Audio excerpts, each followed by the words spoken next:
말씀을 다시 한번 깊이 묵상하는 귀한 시간을 갖고자 합니다. 네. 오늘은 대예언서와 소예언서 구약 말씀을 듣게 싸우니 주님 우리 남경신 목사한테 지혜를 주시고 오늘 저희들에게는 귀한 말씀 잘 간직하여 세상에 살아가는 귀한 길잡이가 되게 도와주시옵소서. 아멘. 지금은 시작하는 시간이 오니 마치는 시간 주님께서 함께하기를 원하며 예수님 받들어 간절히 기도드립니다. 아멘. 예. 자, 오늘 123. 우리 장원환 집사님 오후에 왔었는데. 다 오실 겁니다. 오신다고. 그래요. 지금 어디? 저쪽에 회계실이에요. 하시라고 제가 말씀드리는 예, 모두 저 오시라고. 예, 예.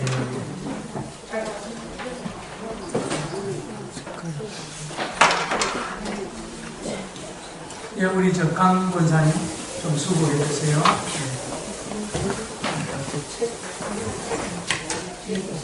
자, 그러면 우리가 잠깐 복습합시다. 앞에 그림 보세요. 122페이지하고 그 다음에 오른쪽에 그 그림 화면에 앞에도 있고요. 자, 제목이 앞을 바라보며입니다. 앞을 바라보며.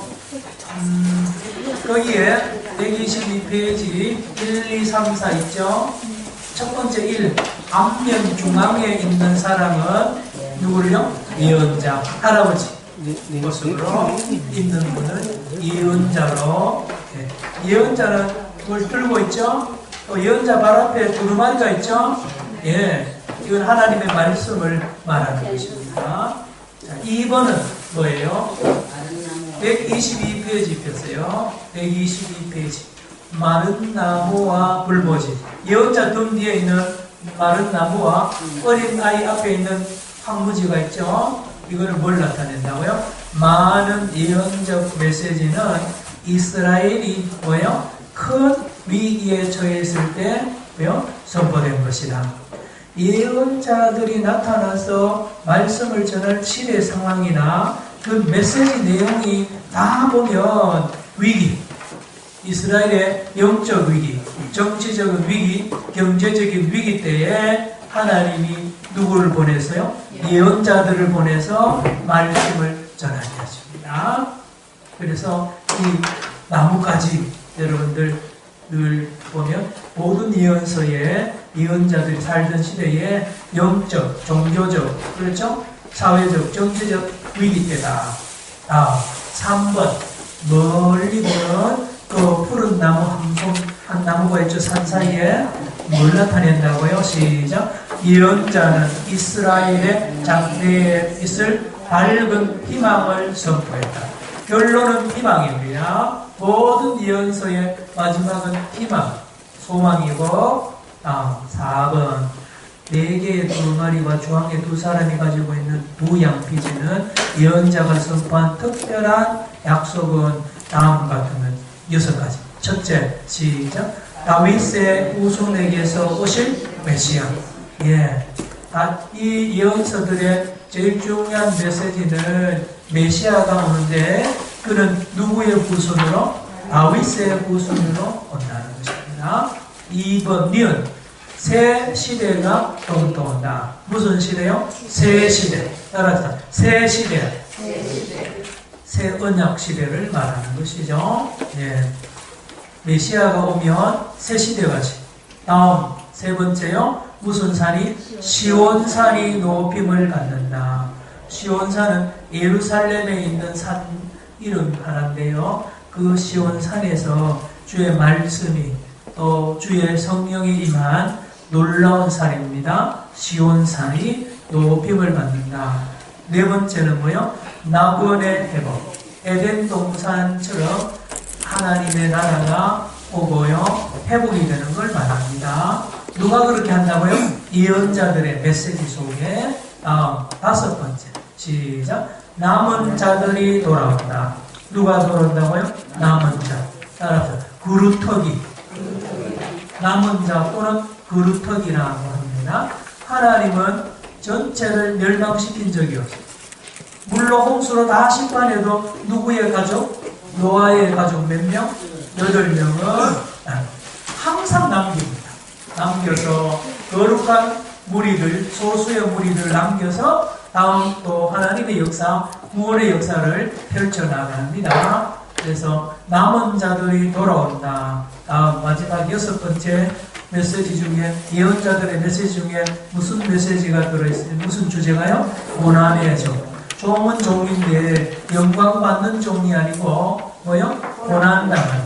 대표적인 그 시편 이사야 53장 우리가 잘 알죠? 그가 찔림은 우리의 허물에 인하며 거기 나오는 종은 여호와의 고난받는 종이다. 자, 이 모든 메시지는 예언서를 요약하면 그렇다는 거죠. 예언서. 예. 자, 이 보세요. 성경 제일 앞에 있는 책 이름이 뭐죠? 창세기, 출애굽기, 레위기, 민수기, 신명기. 몇 권요?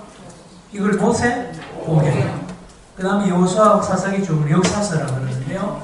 우리 성경을 보면 그 다음 시편 쭉 잠언 전도서 나오죠? 성문서. 그리고 제일 끝에 예언서가 나옵니다. 구약 성경 제일 끝에 뭐가 나온다고요? 예언서들이 이사야부터 쭉 나오고 마지막 예언서 이름이 말라기. 마지막 예언서 이름이 뭐라고요? 말라기. 예. 그런데요, 유대인들이 가지고 있는 성경책은 우리가 가지고 있는 구약 성경책하고 1.1획도 안 틀립니다. 지금 유대인들이 가지고 있는 성경책하고 우리가 가지고 있는 구약 성경책하고 뭐라고요? 1.1획도 안 틀리는 것을 가지고 그들도 같이 공부해요. 그래서 어떤 분은 이사야 53장을 유대인들이 가지고 있는 성경책에는 없다, 찢어버렸다고 하는데 전혀 아닙니다. 똑같이 가지고 있습니다. 그런데 틀리는 것 중에 하나가 그들은 성경책 제일 뒤에 우리는 말라기 예언서가 들어가 있죠? 예. 우리 구약 성경 끝부분에는 예언서들이 들어가 있는데 이스라엘 유대인들이 가지고 있는 성경책 끝에는 성문서가 들어가 있습니다. 성문서. 그러니까 역대기 상하를 우리는 역사서로 보는데 유대인들은 그걸 성문서로 봅니다. 시편 잠언서 당연하고요. 그래서 유대인들이 가지고 있는 성경책 제일 끝에는 역대기하가 제일 끝입니다. 역대기하. 그리고 우리는 구약 성경을 총 몇 권으로 만들어놨죠? 39권. 근데 유대인들은 요 39권을 24권으로 묶어놨죠. 유대인들은 이 39권을 몇 권으로요? 24권.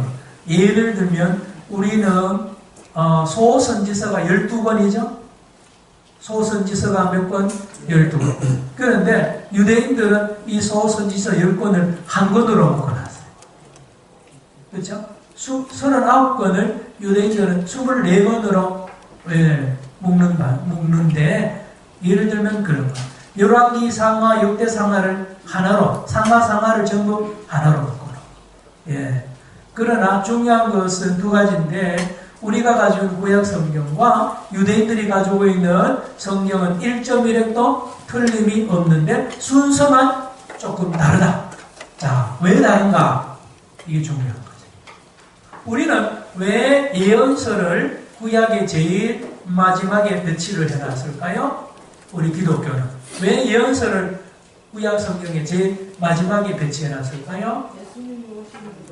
네, 이제 곧 누가 온다고요? 메시아. 예수님이 온다는 것을 예언서들마다 이야기하는데 딱 신약 성경 첫 부분에 보면 바로 마태복음 1장 1절에 아브라함과 다윗의 자손 예수 그리스도의 족보라 그럼 나오죠? 바로 구약에 예언했던 그 메시아가 드디어 왔는데 그가 예수님이라는 것이죠.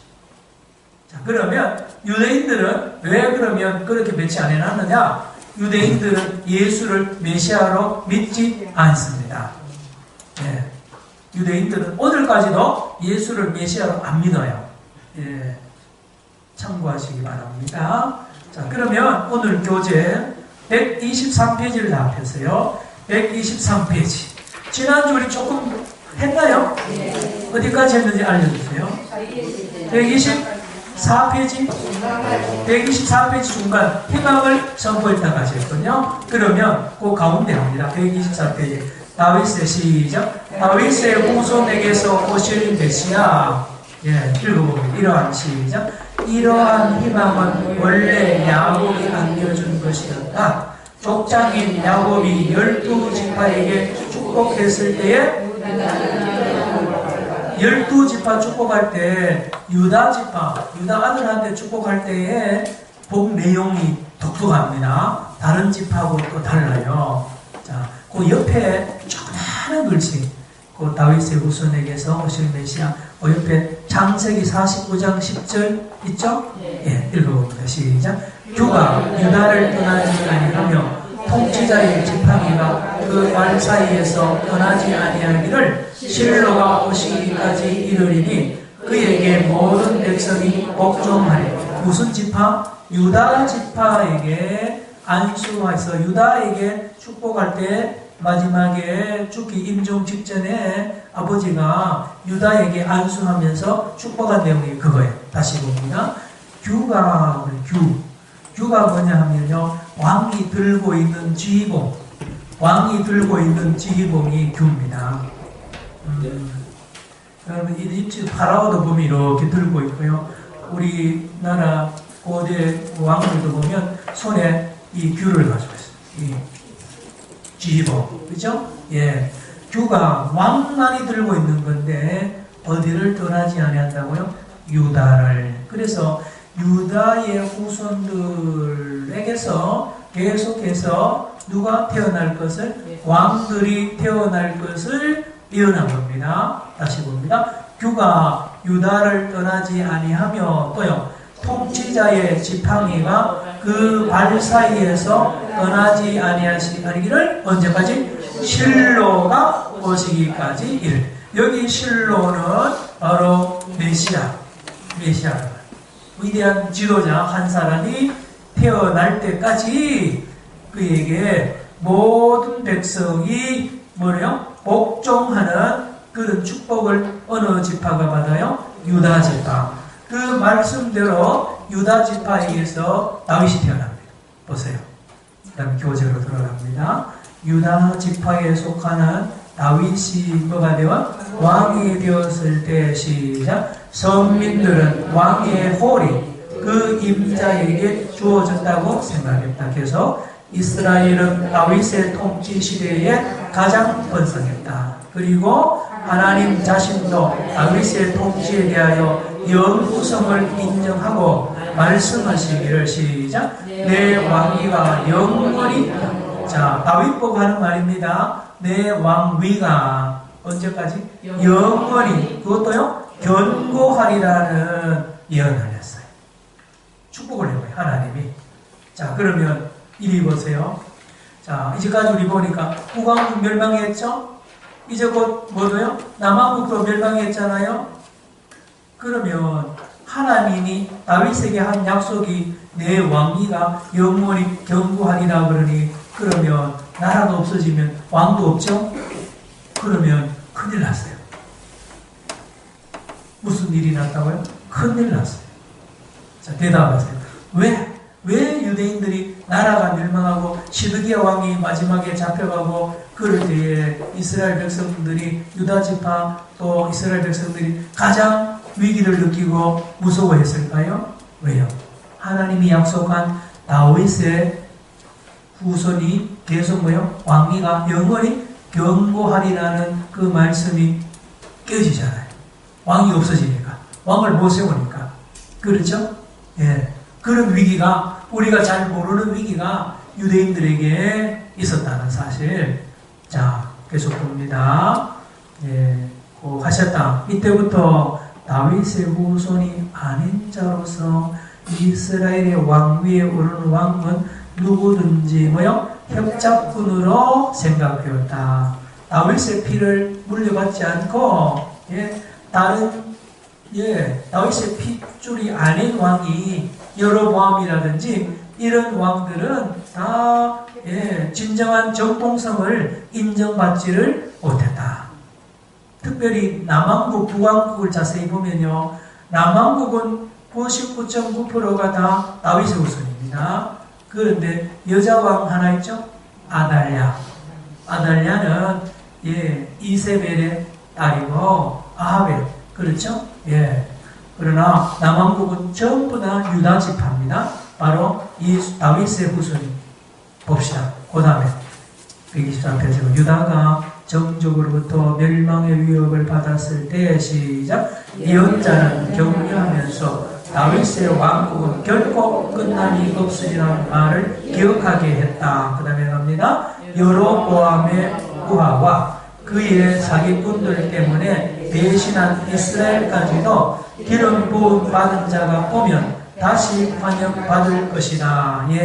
여러분, 그럼에도 불구하고 온 이스라엘 12지파는 누구를 기다려요? 유다 지파의 다윗의 후손으로 기름 부어서 왕으로 올 그분을 실로라고 표현했는데, 그분이 오시기를 간절히 기다리는 그런 역사가 계속된 것은 바로 하나님이 약속했어요. 내 왕위가 영원히 견고하리라는 그것입니다. 제일 밑에 줄 봅니다. 123페이지. 메시아에 대한 몇 줄기요? 한 줄기 희망의 불꽃은 포로 기간을 통하여 줄곧 꺼지지 않았으며, 계속요. 이것이 예루살렘 회복기에 밝은 불꽃이 되어 타올랐다. 이때 하나님은 수룹바벨을 통하여 오랫동안 기다리던 왕국을 다스리게 했다. 자, 북이스라엘 먼저 멸망하죠. 남유다도 바벨론으로 포로로 잡혀가잖아요. 나라 망합니다. 그러면 이제 포로 시대가 시작이 되는데요. 무슨 일이 나느냐? 바벨론으로 포로로 잡혀간 이스라엘 백성 유다 지파 주로 사람들은 절망에 빠지고 이제 다시 고국으로 돌아가려고 하는 희망이 점점 더 강했을까요? 아니면 절망에 빠졌을까요? 시간이 지날수록 절망에 빠진 이유가 많이 있는데요. 첫째로는 뭡니까? 바벨론이라는 나라가 너무 강한 거예요. 바벨론의 나라가 그 당시에 세계를 지배하고 있어요. 상대적으로 이스라엘 사람들은 포로로 잡혀왔고요. 힘이 없어요. 그러니 자기들을 포로로 잡아온 바벨론 나라가 자기들을 돌려보낼 리가 없어요. 그리고 그들이 이스라엘 백성들이 생명으로 여기던 하나님의 성전이 어디에 세워졌었죠? 예루살렘에. 그런데 바벨론조 수천리에 바벨론을 포로로 잡혀왔는데 이스라엘 백성들이요, 하나님의 성전인 예루살렘이 수천리 멀리 있으니까 하나님이 우리와 함께 한다는 이런 믿음이 흔들려요? 안 흔들려요? 뭐요? 예루살렘이죠. 하나님이 거기 계시는데 우리는 여기 바벨론으로 잡혀왔잖아요. 그렇죠? 자, 그런데요, 잘 들으세요. 이때에 이스라엘 백성들에게 무슨 신앙이 생기느냐 하면 하나님은 여기에도 계신다. 하나님은 뭐요? 여기 어딘데요? 바벨론에도. 그래서 거기서 회당을 짓고 예배를 드리고 거기서 하나님께 성전이 없어요. 성전이 없이도 임마누엘의 신앙이 그때 세워집니다. 이 놀라운 이 신앙의 새로운 패러다임이 시작이 되고, 유대인들이 바벨론에 와서 돌아보니까 자기들이 왜 바벨론 포로로 잡혀왔고 왜 성전이 무너지는 이유를 분석을 했어요. 하니까 결론이 났습니다. 뭔지 아세요? 우리가 하나님의 율법을 어겼다는 것입니다. 그래서 바벨론 포로로 잡혀온 이스라엘 사람들이 거기서 회당을 짓고 예배를 드리면서 또 하나 한 것이 뭔지 아세요? 성경을 복사하기 시작했어요. 성경을 복사해서 성경을 전부 다 집집마다 해서 성경 말씀 공부에 집중했습니다. 성경 말씀, 율법 공부에 올인한 거예요. 어디에서요? 바벨론에서. 그리고 그 율법대로 살았어요. 절기도 지키고 율법을 다 가르치고 해서요. 그 70년 동안이 오히려 영적으로 크게 부흥하는 그런 시간을 보내다가 여러분도 아다시피 바벨론이라는 제국이 하루아침에 와르르 무너집니다. 전쟁도 안 하고요. 그때 바벨론을 무너뜨린 나라가 무슨 나라라고 했죠? 페르시아, 파사. 성경은 파사로라고 하고 우리 세계책에 보면 페르시아 제국으로 합니다. 파사. 그때 초대 왕 이름 고레스. 왕 이름이 뭐라고요? 고레스. 영어로 사이러스라고 그러는데요. 이 고레스라는 왕을 하나님이 이사야 45장에 보면 기름을 붓는다고 그랬습니다. 그래서 고레스는 이스라엘 사람도 아닌데요. 하나님이 고레스에게 기름 부어서 메시아처럼 쓰는데 놀라운 일을 하는 것은 포로로 잡혀온 이스라엘 백성들을 바벨론으로부터 이 고레스가 빼앗죠. 그리고는 놀라운 꿈에도 그리던 고국 이스라엘로 돌아가게 합니다. 귀환을 시켜요. 그때 왕 이름이 누구라고요? 고레스. 그리고는 그때 지도자가 수룹바벨이에요.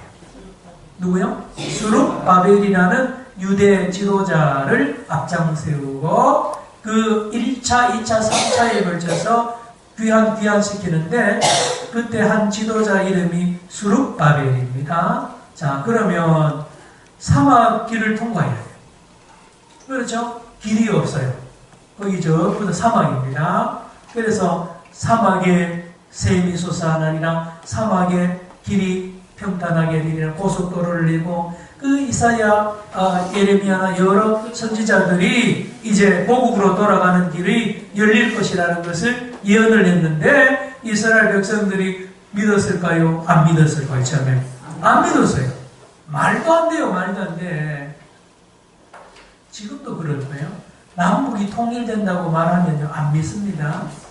우리나라 지금 여러분 앞으로 어떻게 될지 우리는 몰라요. 그런데 최소한 여기까지만 생각해도 기적이에요. 김정은이하고 문재인 대통령이 2번이나 만나는 거요. 만나는 것 자체만 해도 우리가 생각이 그 김정은이가 아주 막인 줄 알아요. 앞으로 이미 어떻게 회개할지 모르지만 회개할 건 많아요. 그가 할아버지부터 얼마나 사람 많이 죽였어.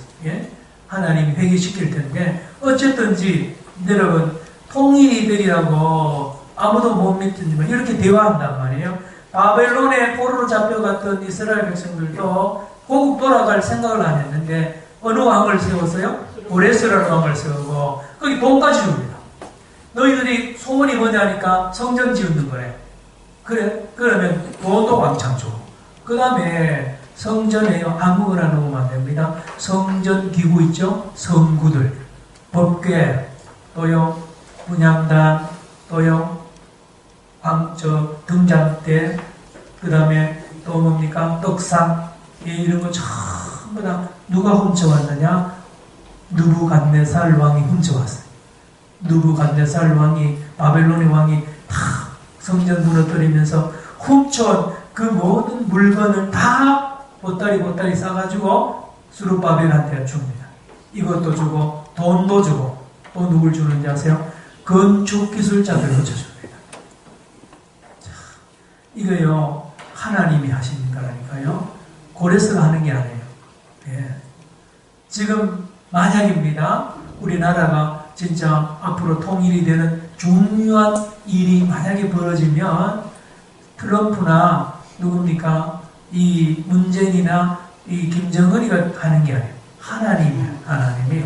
그래서 우리는 하나님이 하시도록, 하나님이 하시는 그런 통일이 되도록 늘 기도해야 됩니다. 자, 뭔 이야기 했죠? 자, 거기 124페이지 제일 밑에 다시 봅니다.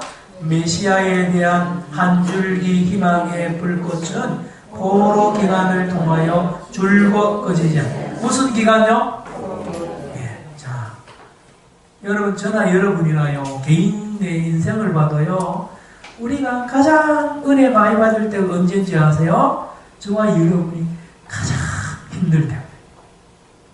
예, 먹을 게 없고 또는 질병에 우리 집사람 여기 있습니다만 2년 전에요. 야, 지금 서울대병원에 가면 그 현장에 있어요. 거기 내가 낙심을 하고요. 사실 복사 때도 앞이 캄캄하더라고요. 예. 야, 그 자리에 가면 제가 하나님 앞에 너무 고개를 팍거든요. 예. 여러분도 그런 자리 있습니다. 완전히 세상 말로 다 망해가지고 길거리에 나가 앉을 그때가 돌아보면요, 은혜가 제일 클 때입니다. 이스라엘 백성들이 언제 영적으로 새롭게 되느냐? 바벨론 포로 때. 뭐라고요? 바벨론 포로에서 다 배워와요. 거기서 인간적으로는 사람 되어 나오고요. 이스라엘 백성이 철이 들어 나옵니다. 봤어요. 거기서 회당 짓고 예배 드렸다 그러죠? 성경 몇 개 쓰고 성경 말씀을 가르치고 배웠다 그러죠? 그때입니다. 그 모든 70년 동안의 영적인 준비를 다 하나님이 하시고 이제 바벨론 페르시아 누구요? 고레스를 하나님이 세워서 어디로 보내요? 고국 땅 팔레스타인으로 돌려보냅니다. 그래서 귀국을 한 스룹바벨과 유대인들이 예루살렘에 돌아오니까 예루살렘이 황폐화되었어요. 형편이 없어요. 성전은 다 부서지고 성곽도 다 무너지고요. 예, 그렇습니다. 자, 거기까지 다음에 또 다음 과에 나옵니다만은, 자, 다시 124페이지 제일 밑에 이때 시작. 이때 하나님은 스룹바벨을 통하여 오랫동안 기다리는 왕국을 다스리게 했다. 네. 스룹바벨이 이제 돌아와서 보니까 왕도 없죠. 그래서 스룹바벨이 이스라엘 백성들을 임시적으로만 다스리는데 그가 왕은 아니지만 왕 역할을 합니다. 그리고 꿈에도 그리던 무너진 뭐를 다시 지을까요? 성전을. 자, 그런데 하나 아실 것은 돌아올 때는 할렐루야 가면 제일 먼저 뭐를 짓겠습니다?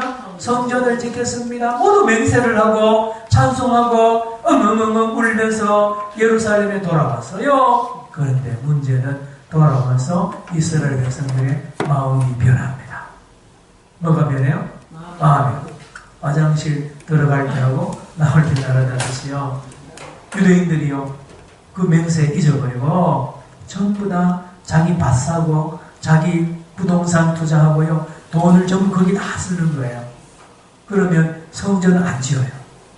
이때에 나타난 선지자가 따라서 학계, 스가랴, 학계하고 스가랴라는 선지자가 나타나서 성전을 지으라고 독촉을 하고 격려를 합니다. 예.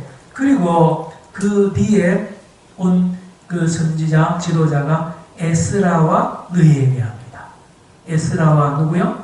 느헤미야.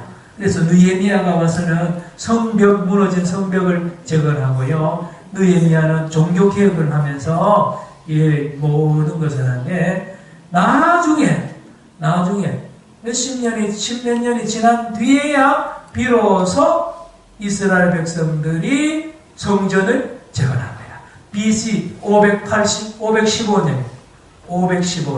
BC 몇 년요? 515년. 멸망은 언제 당했죠? BC 586년. 바빌론에 의해서 몇 년에요? 586년에 망하고 성전 재건이 몇 년요? 515년. 빼면 몇 년 만이에요? 70년 만에. 그래서 70년 만에 바벨론 포로에서 돌아온 것은 사실은 오래됩니다. 근데 왜 그러냐? 성전을 중심으로 보니까 70년 걸리는 거예요. 뭐를 중심으로? 성전을. 여러분, 이스라엘 사람은 지금도 역사책을 어떻게 쓰는지 아세요? 성전을 중심으로 씁니다. 뭘 중심으로? 성전. 그렇죠? 이렇습니다. 솔로몬이 성전 지었죠? 그래서 솔로몬 이전 시대를 제1성전 이전 시대입니다. 솔로몬 이전 시대를 뭐요? 제1성전 이전 시대. 그리고 바벨론에 의해서 멸망당하는 BC 586년도까지 다윗이 솔로몬이 성전 짓고 무너질 때까지를 제1성전 시대. 몇 성전 시대요? 제1성전 시대. 그리고 수르바벨이 성전을 재건했죠? 그러면 수르바벨이 성전을 재건한 BC 515년부터 AD 70년. AD 몇 년요? 70년. 로마가 나중에 완전히 또 성전을 없애버립니다. 그게 몇 년도요? AD 70년이에요. 그러면 그때까지를 제2성전 시대라 그럽니다. 무슨 성전 시대? 제2성전 시대 또는 수르바벨 성전 시대. 제1성전 시대는 솔로몬 성전 시대라고 말합니다. 그러면 그 다음부터 지금까지는 제3성전을 꿈꾸는 시대예요. AD 70년부터 지금까지 2000년 이상, 2000년 정도의 이 역사를 유대인들은 제3성전을 준비하는 시대로 봅니다. 자, 그러면 유대인들은, 이스라엘 사람들은 역사를 뭘 기준으로 한다고요? 성전을 기준으로. 1성전 시대, 2성전 시대, 3성전을 지금 준비하는 시대로 기다립니다. 자, 그런데 반드시 어디에 세워야 될까요? 예루살렘. 그 성전터에 세워야 돼요. 다른 데 세우면 안 돼요. 자, 녹음하고 다음 넘어가는데요. 그럼 목사님, 누가 성전을 세웁니까? 메시아가 세웁니다. 지금 이야기는 유대인 이야기입니다. 유대인들은 지금도 누구를 기다려요? 메시아를. 근데 그 메시아가 해야 될 첫 번째 일이 뭔지 아세요? 성전을 지어야 돼요. 어디에다가? 예루살렘. 그런데 그 예루살렘 성전터에 지금 누가 앉아있느냐? 이슬람교가 거기서 황금 사원을 지어놓고 딱 버티고 있어요, 지금. 몇백 년 동안. 그런데 앞으로 오실 이스라엘의 메시아는 그 성전 황금 사원을 밀어버리고, 이게 되시죠? 거기에다가 제3 성전을 세워야 돼요. 그러려면 반드시 아랍 사람들하고 전쟁해야 돼요. 무슨 말인지 알죠? 그래서 유대인들이 기다리는 메시아는요, 첫째로 전쟁하는 메시아입니다. 그래서 요즘 말로 하면 군대 원스타, 투스타, 쓰리스타 출신의 지도자를 기다려요. 그래서 지금도 수상이면서 전에 투스타, 쓰리스타 출신이면서 그렇죠? 또 지혜로가 있고 성경도 많이 알고 유대인들도 신앙이 좋은 사람을 유대인들이 찾아요. 쫙 스캔해서 찾아서 자기들이 기다리던 이 메시아가 맞나 안 맞나 지금도 옵니다. 그 중에 약 10년 전에 그전에 샤론이라는 수상이 있었어요. 샤론. 저희들이 있을 때인데 체격이 대단합니다. 이 사람이 장군 출신에다가 수상이에요. 그래서 제가 있을 텐데 그 사람이 메시아라고 말하는 사람들이 유대인들 중에 꽤 많았어요. 여러분이 지금 이걸 들으면 도움이 되는 거는 그래서 유대인들이 예수님을 메시아로 안 믿었구나. 이해되시죠? 예. 그러면 목사님 무슨 말입니까? 유대인들이 예수님이 처음에는 메시아인 줄로 믿었어요? 안 믿었어요? 믿었어요. 처음에는 믿었어요. 그래서 예루살렘에 입성할 때에 옷을 깔아주고 나귀 타고 들어올 때 뭐래? 호산나 다윗의 자손 예수여 우리를 구원하여 주소서. 여기 구원이 뭔 구원인지 아세요? 정치적인 구원. 경제적인 구원이에요. 저 악한 로마 황제 부하들을 다 쫓아내고 빌라도 쫓아내고 로마군인 다 밀어버리고 이 예루살렘에 하나님의 왕국을 세울 분이여 왕이여 오십시오 라고 했고, 예수님의 제자들도 그 생각 가지고 있었어요. 그리고 예수님의 제자들 어머니 야고보와 누구요? 요한의 어머니가 뭐라 그랬어요? 당신의 나라가 임할 때, 정권 잡을 때 내 아들 하나는 우편에 하나는 왼편에, 예, 정권 잡을 때 앉혀주십시오 라고 한 거예요. 이해가 되십니까? 자, 그런데 예수님이 예루살렘 입성을 할 때 하기 전에 이미 이야기했어요. 베드로 보고 제자로, 나는 예루살렘에 왕대로 가는 게 아니라 중국으로 간다. 기억납니까? 인자가 예루살렘 올라가서 장로들과 제사장들과 서기관들에게 고난을 받고 죽었다가 며칠 만에? 3일 만에 부활할 것을 비로소 처음으로 이야기한 마태복음 16장에. 그러니까 이 소리를 듣던 베드로가 빨칵 화를 냅니다. 뭐요? 죽는다고요? 그러면서 예수님, 우리로 말하면 멱살을 잡고, 선생님 다시 말해요. 예수님, 당신 죽으면 우리 인생 어떻게 해요? 우리 한자리 하려고 지금 3년 내내 쫄쫄 따라다녔는데 죽으면 안 됩니다 라고 하니까 예수님이 화를 내면서 뭐라고 해요? 이 사탄아 물러가라.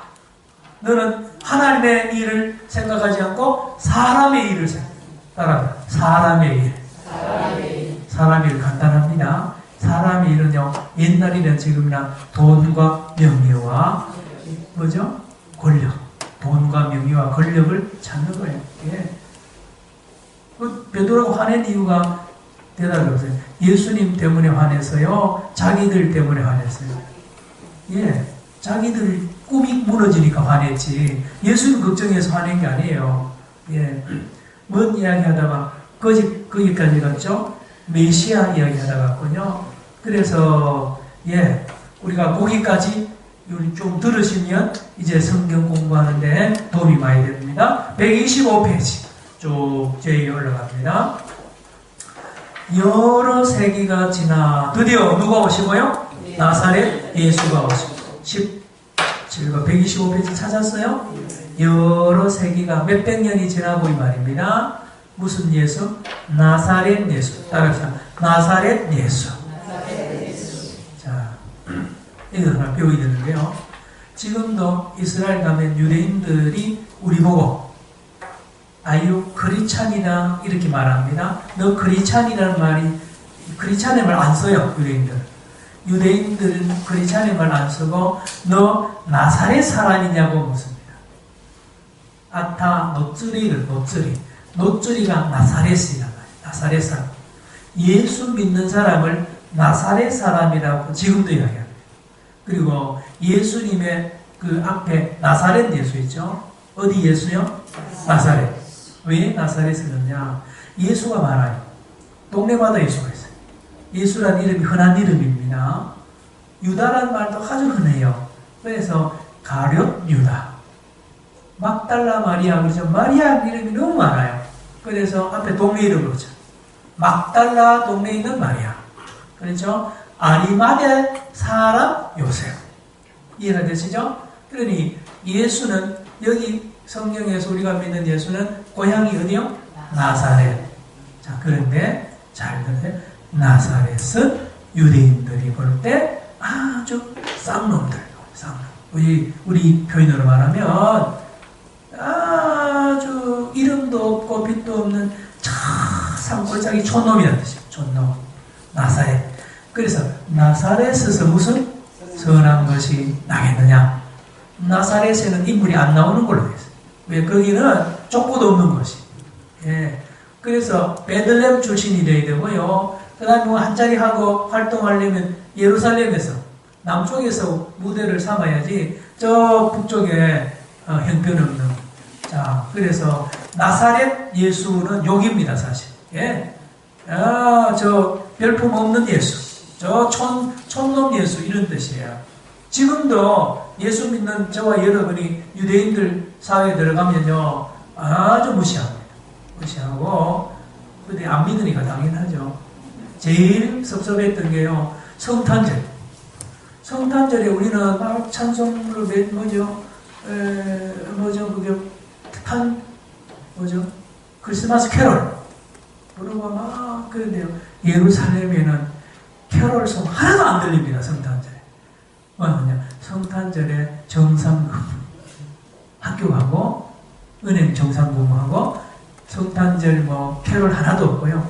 예수 예자가 예루살렘에는 지금도 없습니다. 유대인들 사회는 그만큼 이 예루살렘 유대인 사회는 그렇습니다. 다시 봅시다. 배경을 참고하시고 여러 세기가 지나 나사렛 예수가 오시고 라며 회고주의자들의 희망은 다시 불타.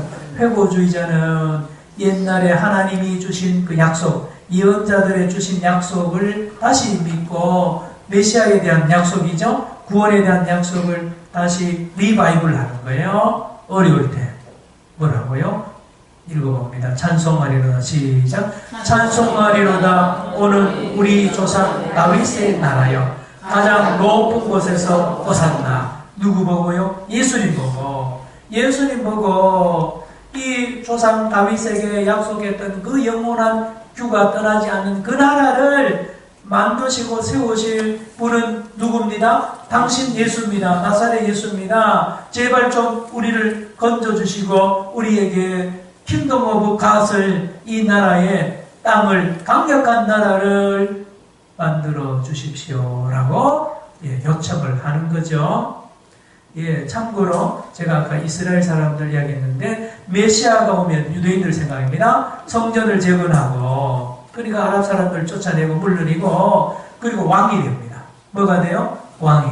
그런데 유대인들의 신앙에는 무슨 왕인지 아세요? 전 세계를 다스리는 왕입니다. 어디를요? 전 세계를 다스리는 왕이고 그 수도가 어디요? 예루살렘입니다. 그 정부를 세워야 돼요. 전 세계를 다스리는 정부를 세우는 그가 메시아입니다. 제사장으로 또 대제사장으로 성전을 지어서 제사하는 그것을 지금도 유대인들이 꿈을 꾸고 있는 것입니다. 자, 다음 밑에 내려갑니다. 새 시대의 노래 시작. 유대인은 하나님의 기름 부음 받은 자가 오실 것이라는 데 희망을 걸고 있었으나 히브리 예언에는 한 인간이 오는 것 이스라엘의 것이 내보냈더라며 즉 이스라엘은 새 시대의 도래를 기다리고 있었다. 그러나 메시아가 다스리는 정치적인 왕국이 수립될 뿐만 아니라 생애의 바탕부터 바뀔 것이다. 또요 그 백성은 새 마음을 받고 새 영을 받을 것이다. 다음 새 계약이 이루어지고 평화와 의가 필만할 것이다. 그리고 주님이 친히 온 땅을 다스리는 왕이 되실 것이다. 따라합니다. 새 나라, 새 시대, 새 언약, 새 마음, 새 영. 전부 다 앞에 뭐가 붙었어요? 새. 따라합니다. 새 언약. 이걸 두 글자로 말하는 거예요. 신약. 우리가 들고 있는 이 성경이 구약과 뭐요? 신약으로 되어 있죠.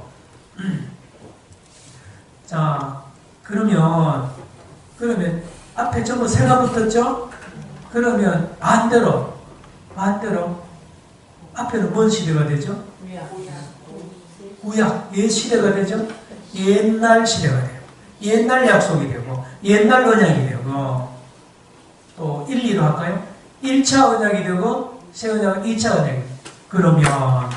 그러면 유대인들은 신약 성경을 가지고 믿을까요? 안 믿을까요? 유대인들은 신약 성경 내용이 뭔데요? 예수가 메시아라는 말입니다. 예수 안 믿죠?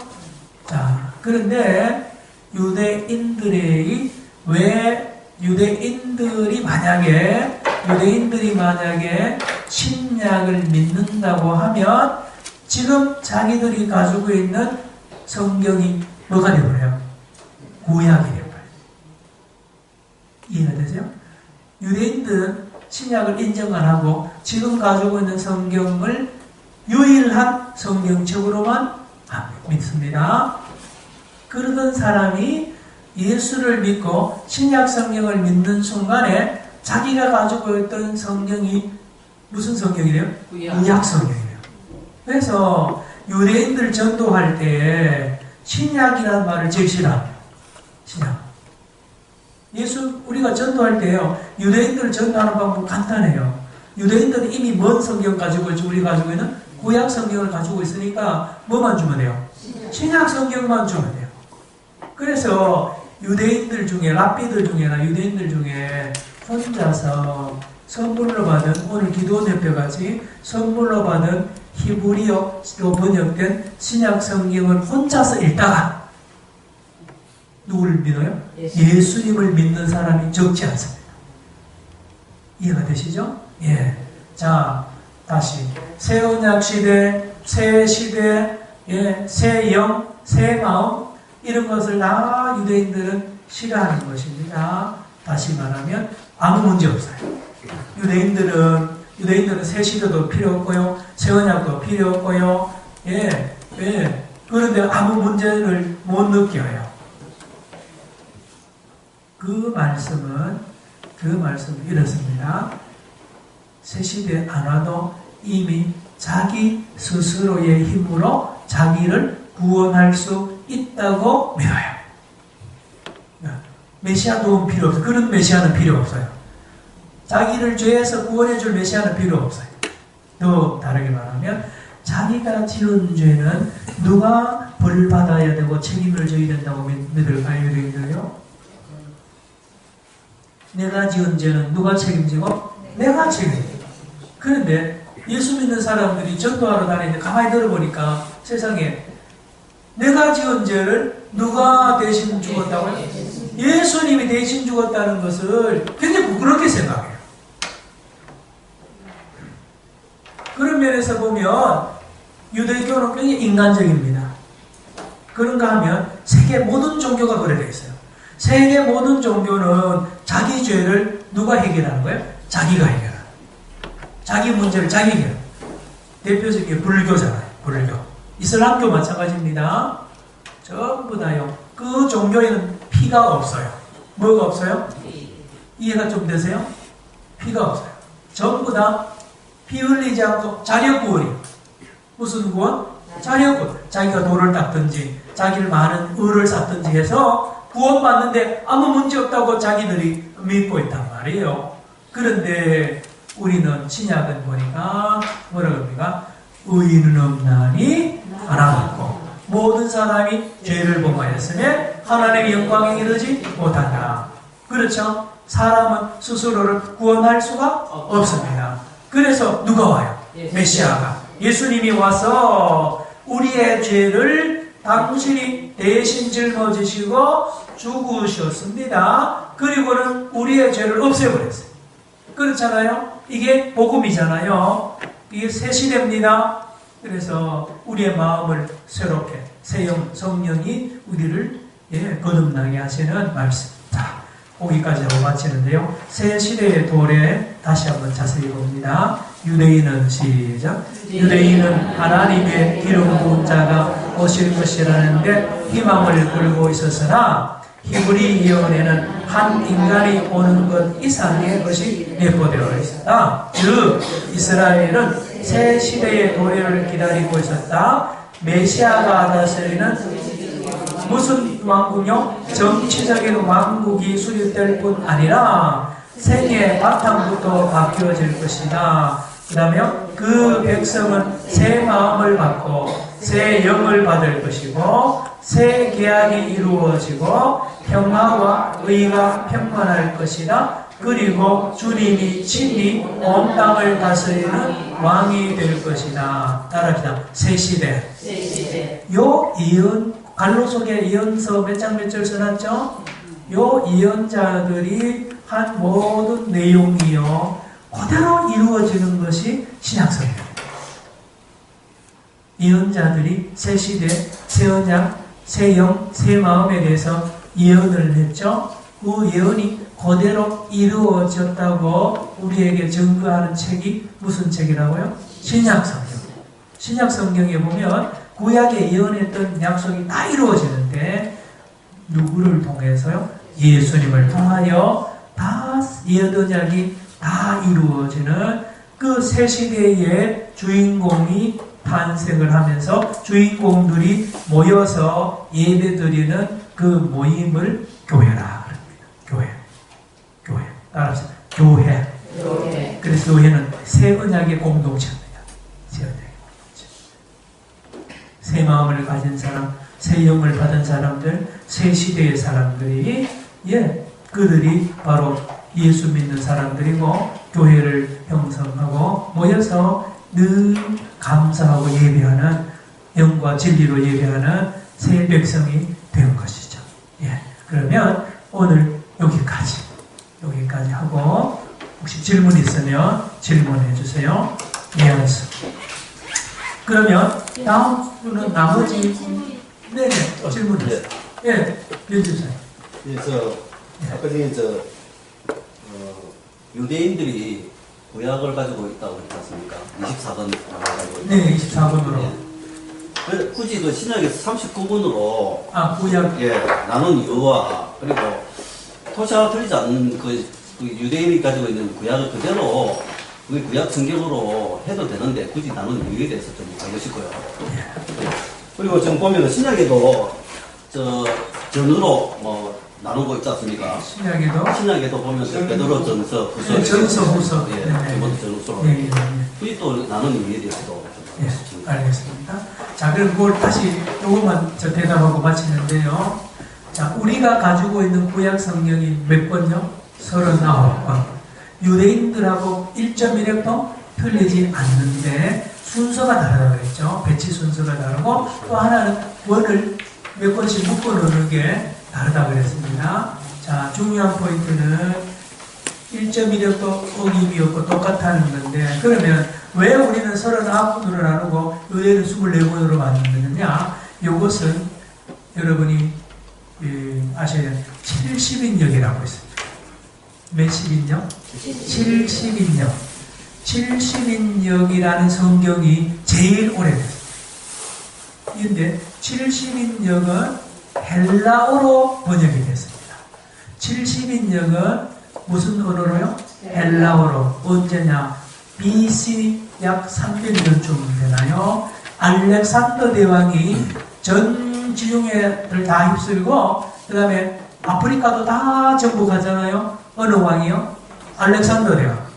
헬라 제국이죠? 그렇습니다. 그런데 이 알렉산더는 자기가 정복한 나라의 언어와 문화를 다 없애버립니다. 그리고는 자기가 가지고 있는 헬라어 그리고 자기가 가지고 있는 헬라 문화를 그 나라에 심어요. 일본 히로히토도 말년에 민족 말살 정책을 썼죠. 장씨 개명도 하고 그 민족을 치를 말해요. 그만큼 알렉산더는 그런 면에서 아주 악랄한 왕이에요. 그 피해를 본 민족이 이스라엘 민족입니다. 아시겠어요? 자, 그리고 이집트에 있는 사람들도 다 이 알렉산더에 의해서 자기 나라 말과 문화를 다 말살당하고 헬라어를 써요. 오늘 제가 낮에 설교했는데 니고데모라는 이름도 이 헬라어에서 나온 거예요. 자, 헬라 문화가 몇백 년 동안 이스라엘과 지중해안에 가득 차 있었고 그 센터가 어디냐면 이집트의 알렉산드리아입니다. 그 헬라 문화의 이 본거지가 이집트의 어느 도시요?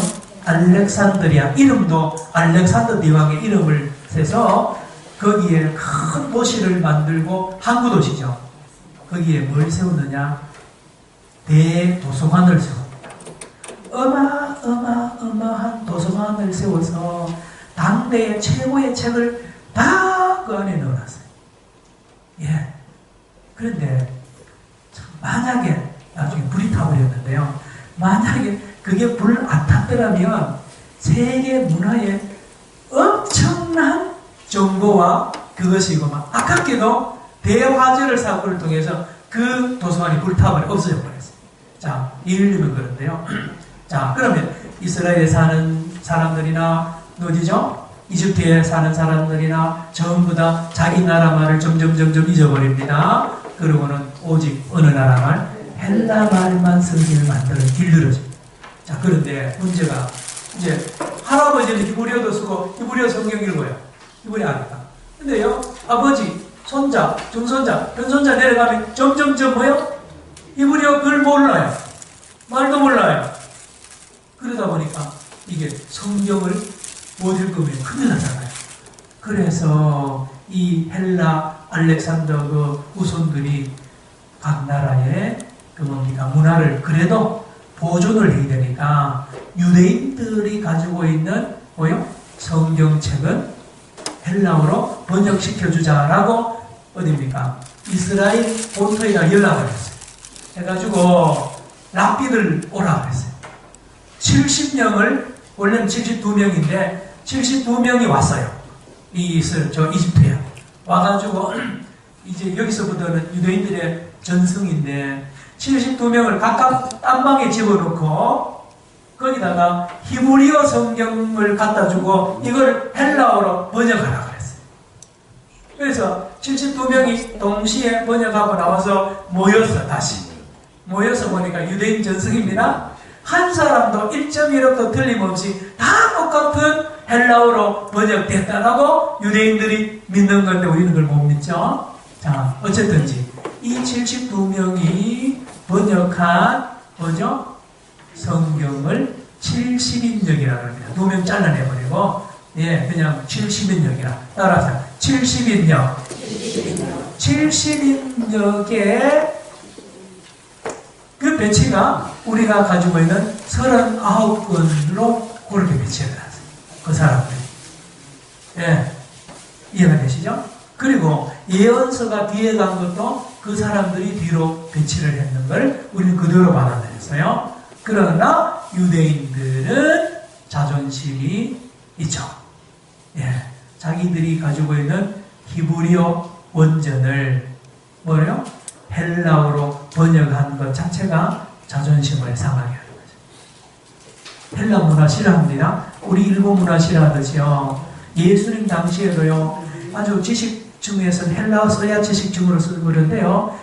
헬라어 쓰고 헬라 문화권에 자꾸 그러면 아예 외국어로 이렇게 보는 영향이 있어서요. 자, 그래서 70인역 성경이 히브리 유대인들이 가지고 있는 성경 중에 오히려 가장 오래된 성경으로 밝혀지고 지금도 내려오는데 그때에 가지고 있던 히브리어 성경은 다 없어졌어요.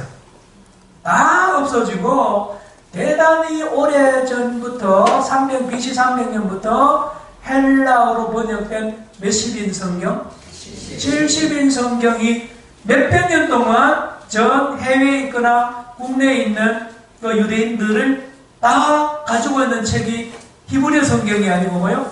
헬라어 성경. 따라서 예수님이 보신 성경도 헬라어 70인역입니다. 그래서 예수님도 헬라어를 읽을 줄 알고 사용할 수 있었습니다. 예, 그래서 우리 집사님의 그 질문에 구약 성경 관계는 바로 70인역을 이해하시면 됩니다.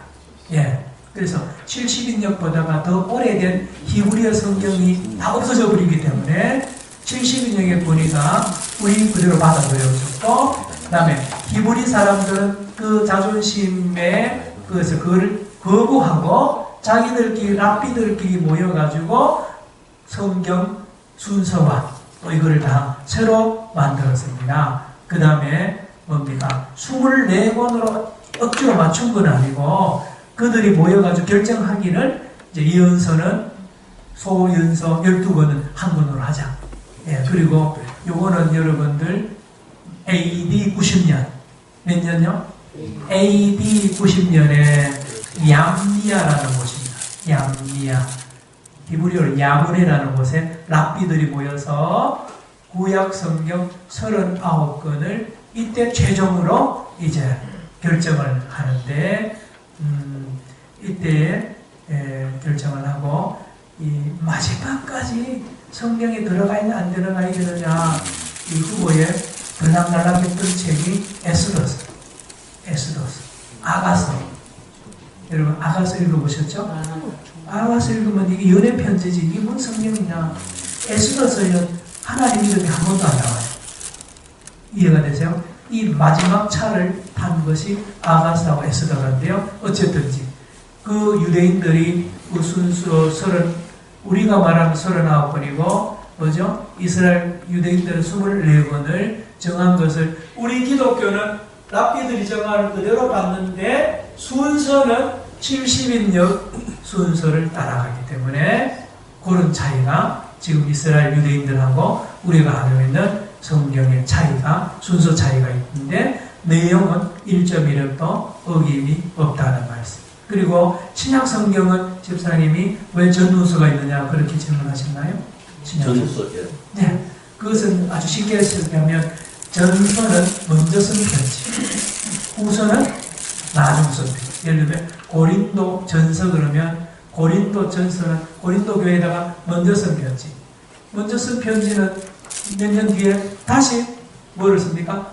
후서를 써야 될 이유가 생겨서 또 고린도 교회에 쓰니까 앞에 전서하고 차별을 두려고 뭐요? 후서. 자, 이거 말로 마칠게요. 자, 그러면 목사님, 편지가 고린도 전서 후서 말고 편지가 많았죠? 많았죠? 구약 성경도 아주 많고, 신약 성경도 수백 건이 이렇게 산더미처럼 쌓여 있는데요. 그 중에 교인들이 두루마리 성경 편지를 원본 하나잖아요. 그걸 받아서 읽는 교회가 읽으면 읽을수록 감동이 되고, 나만 감동이 되는 게 아니라 옆에 있는 성도도 감동이 되고요. 어제 읽어도 감동이 되고 오늘 읽어도 감동이 되니까 이거는 보통 편지가 아니다. 성령이 감동을 줘서 쓴 편지라고 결론을 내리고, 그래서 신약 27권을 최종적으로 결정했고, 마지막 차를 탄 책이 요한계시록입니다. 요한계시록 끝까지 이거는 성경에 들기가 어려웠는데 결정으로 교회에서는 이게 약 AD 300년경으로 제가 기억합니다. 신약 성경이 최종 27권으로 결정된 것은 그렇습니다. 예. 우리 질문에 대한 답이 너무 길었고 여러분 많이 졸릴 뿐이고 예. 주요 또 하세요. 예. 유대인들이 아직까지 정치적인 왕 메시아 기다리고 그러다 자기들이 예루살렘을 끝까지 포기 안 하는데 그렇다는 중동의 전쟁의 불씨가 항상 있는 것이 유대인에게서 원인이 많은데 끝까지 중동 전쟁을 예. 예. 또 질문을 하면 좀 대답하는 걸 또 좋아합니다. 제가 아는 한, 거기 짧게 대답할게요. 유대인만 문제가 아니고 이슬람교도 문제입니다. 제가 지난주에 대답을 한 것 같긴 한데, 그 사람들은 땅을 떠나면 죽으면 땅이 생명보다 더 중요해요. 왜요? 누가 준 땅이죠? 하나님이 우리에게 준 적과 우리는 하나님이 준 땅입니다. 그래서 절대로 다른 땅 100,000평 줘도 예루살렘 땅하고 못 바꿉니다. 떠나면 죽음이기 때문에 이렇게 그 땅, 특별히 땅 중에 가장 중요한 땅이 바로 솔로몬 성전터, 지성소에 있던 그 자리. 그래서 반드시 거기에 성전을, 제3성전을 지어야 되니까 양보합니다. 돈은 클린턴 아무리 달려들어도 해결 못하는 게 종교적인 이유 때문에. 이슬람교는 뭐라고 그랬죠? 바로 그 자리에서 무함마드가 말을 타고 하늘로 승천한 땅이 바로 그 땅이라고. 무함마드가 직접 집어서 이야기 안 했어요. 꿈에 환상 중에 선지자가 어디에 가서 이제 말을 타고 승천한 것 같다 그랬는데, 나중에 이슬람교 정치 지도자들이 그게 바로 어디라고요? 예루살렘이라고 딱 못을 박는 순간부터 거기가 이슬람교의 3대 성지가 됐어요. 이해가 되세요? 그러므로 그 땅은 이슬람교나 누구죠? 유대교는 생명 바쳐서 그 땅을 빼앗아야 되는데 둘 다 그러므로 전쟁이 불가피할 것으로 보는 겁니다. 여러분 대답하세요. 그러면 기독교는요? 예루살렘이. 예수님 대답했어요. 여기도 아니고 저기도 아니고 영과 진리로 예배드린다 그랬죠. 예수님을 믿어야, 그렇죠. 제가 전했죠. 유대인도 예수 믿고 아랍 사람도 예수 믿으면 진짜 평화가 옵니다. 그 땅 아무것도 안 해요. 기도합시다. 오늘 마무리 기도 정해졌나요? 제가 기도할까요? 예, 기도합시다. 하나님 감사합니다. 오늘 긴 시간에 피곤한 몸이지만 주님 사랑하는 우리 학생들과 함께 주의 말씀을 나누고 긴 질문의 대답을 또 들었습니다. 우리가 더욱 예수 그리스도 안에서 기쁨으로 자유함으로 감사함으로 한 주간 승리하게 하여 주시옵소서. 예수님의 이름으로 기도드립니다. 아멘. 우리 서예수 학생 환영합니다. 이렇게 환영하는 것은 앞으로 결석을 하지 못하십니다. 물론 잘하시겠죠? 자, 우리 오늘 빵 드셨죠? 예. 우리 백 집사님 아주 고생하셨어요. 안 보나마나 고생하셨어요. 감사합니다. 다음 주는 예,